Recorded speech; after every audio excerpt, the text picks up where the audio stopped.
being so reclusive and everything is probably only going to make people more interested in your music. Yeah. What a drag. Hello? What is it? You look tired.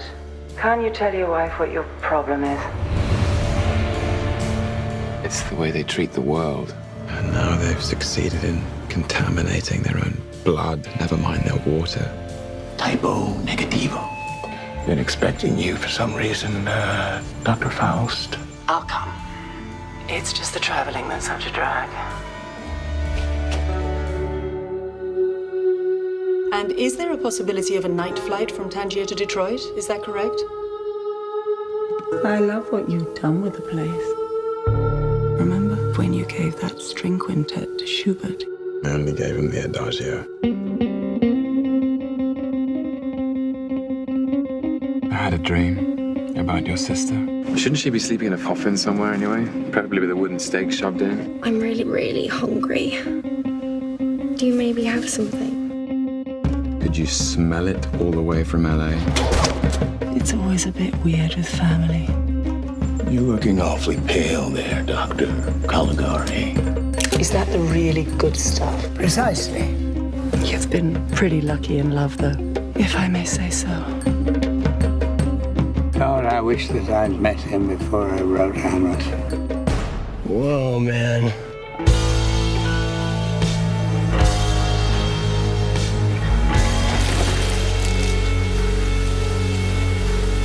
That certainly was visual.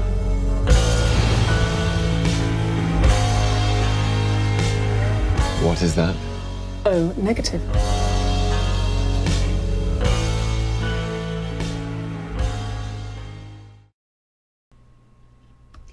Hey everybody, welcome to our latest video review. I'm Jessica Dwyer with Fangirl Magazine, and this time around we are reviewing Only Lovers Left Alive, which is probably one of my favorite movies of the year, not the least of which of reason is Tom Hiddleston's a vampire, and yes, that is my crack. But besides that fact, the interesting thing here that you may not remember was when this movie was first announced is the fact that Michael Fassbender was actually originally supposed to play the character of Adam, who ended up, I believe it was due to X-Men Days of Future Past caused that not to be able to go down. So it went to another Marvel character, Loki. And so anyway, Mia Wasikowska's in this, Tilda Swinton's in this, John Hurt, Anton Yelchin, just in a wonderful, wonderful cast of people, and all of them are on their A game. The movie is written and directed by Jim Jarmusch, whose work includes Dead Man and Broken Flowers, quite a number of films. Guy is sort of like the Tom Waits of directors. That's how I think of him. If Tom Waits and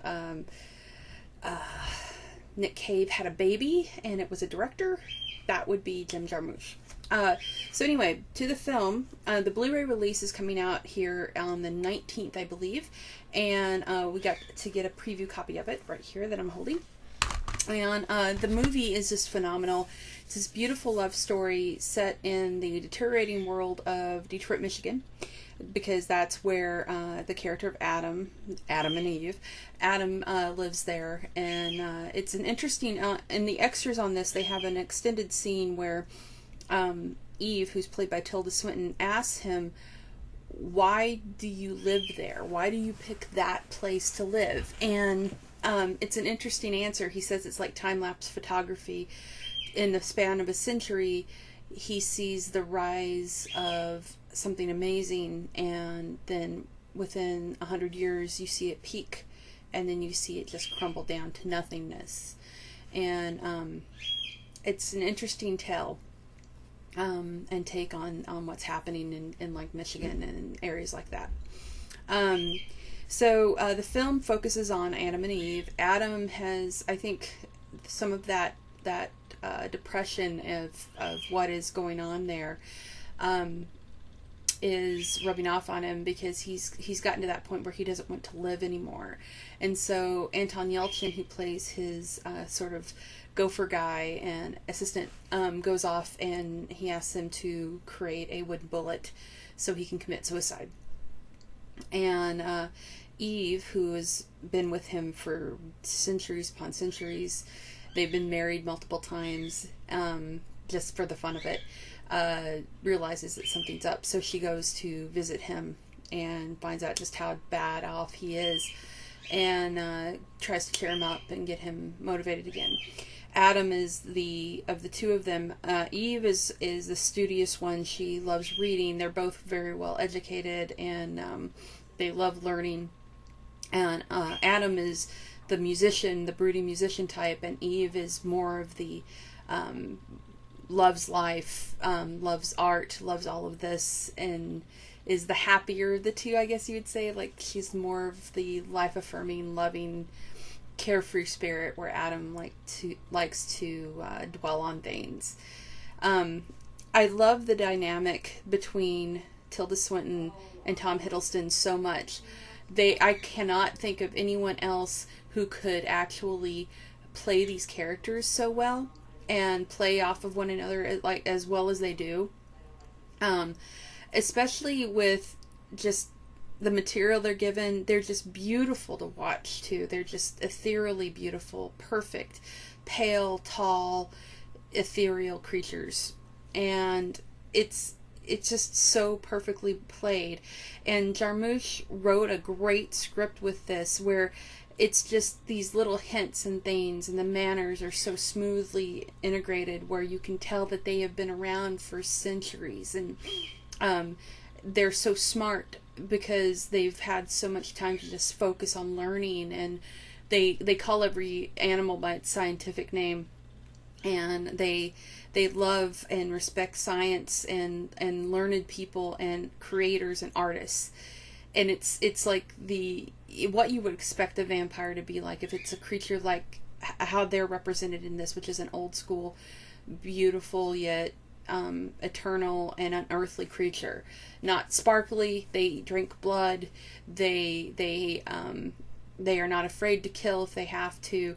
Part of the reason they're not off killing in this is because, as Adam says, the zombies, which they call us because we're the Walking Dead, have polluted their own blood, not just the water, but their own effing blood. And so they can't go, it's detrimental to them. They'll die if they get sick from the bad blood that we've managed to create in ourselves. So it's a really, really cool take on it, how they have to buy blood from a hospital to get it cleaned. Because if they don't, then there's all these chemicals and crud in our systems now, thanks to our wonderful lifestyles. I also love the fact that it's obvious that Adam has made friends with so many brilliant people over the years. And you see that he's utilizing Tesla's ideas on his car and in his house and how everything runs. And but truly at the center of this is Tilda Swinton and Tom Hiddleston's performances as Adam and Eve. Such a phenomenal story and characters, and the love story between them is so great and real. It's real, and it's so beautifully done, and Jarmusch just really captures it. They know each other so well, they understand each other so well. I also love the look of this movie. It is just a beautiful film. The how he's filmed this is just it all takes place at night, which is a very hard way to film a movie, especially when everybody has to stay in the darkness, and yet they glow. I mean, it's just wonderfully filmed, and the music is its own character. It's a major part of this. The soundtrack is great. You really should buy the soundtrack. I love the soundtrack to this film, and it's just how he makes the story of this eternal love affair and these eternal creatures tied into the eternal music and the spinning of time mixed with the spinning of records, and how the dancing happens in this. And I also like how he films the feeding and what blood is like to these creatures. John Hurt, I love him in this. He's not in it a lot, but he plays Christopher Marlowe, and yes, it's that Christopher Marlowe. And there's some great discussion about Shakespeare and that bastard and in this, and it's just wonderful. I can't say enough about it.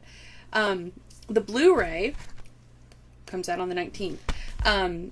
Is really, really, really cool. I love the film's already beautiful, but just seeing it on high definition on Blu-ray just makes it so much better, just because it's so pretty. And there's a ton of extras on this, like really good extras. There's one, it's like a 50-minute short film on its own called Traveling at Night, that shows you the intricacies and the level that Jarmusch goes into on just the tiniest things, how important the blood is and how it looks on the camera, on the film, and how one scene of just the blood dropping out of a bottle and how it pours out, the amount of detail and how he made sure it looked just a certain way, and where they went to film and the tight quarters that they were filming in. It just is a really neat behind the scenes, no, as far as I can tell, no narration. It just is showing what it's like to be on that set. There are deleted and extended scenes that are great, but I can see why they cut them out.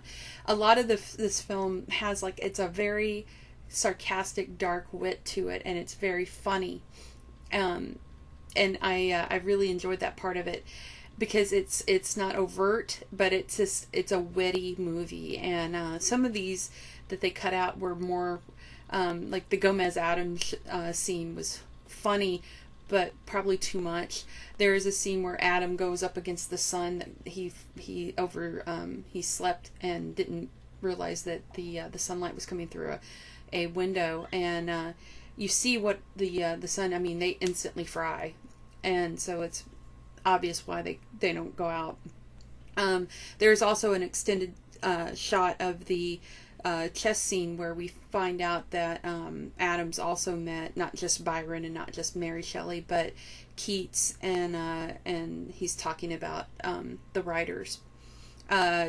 It's just a really, really hilarious things to see.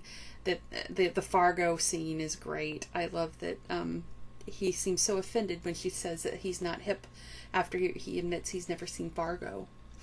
So it's just some really great stuff. Plus, there's also the music video to this song that plays in the middle of the film, or actually towards the end, called Hal, which I don't know if that means Prince Hal from Shakespeare, but you don't know. But it's by Yasmin Hamdan, and it's a beautiful song, and it's just part of the really cool music throughout this movie. And like I said, it's on the soundtrack, and you should definitely pick that up. But yes, Only Lovers Left Alive on Blu-ray, directed and written by Jim Jarmusch. Probably one of my top 5 movies of the year. Beautiful flick. I cannot seriously think of anybody else that could have played these characters as well as these two did. And just a great, great film. You should totally buy this. Even if you're not like a specific vampire fan, great, great film. Just a beautiful movie, well acted, one of the best love stories. It's not a overly, weepy love story either. It's just really good. It's just really good and real. Probably one of the most real relationships I've seen on film in a while. So take that as you will. But I want to thank you for listening.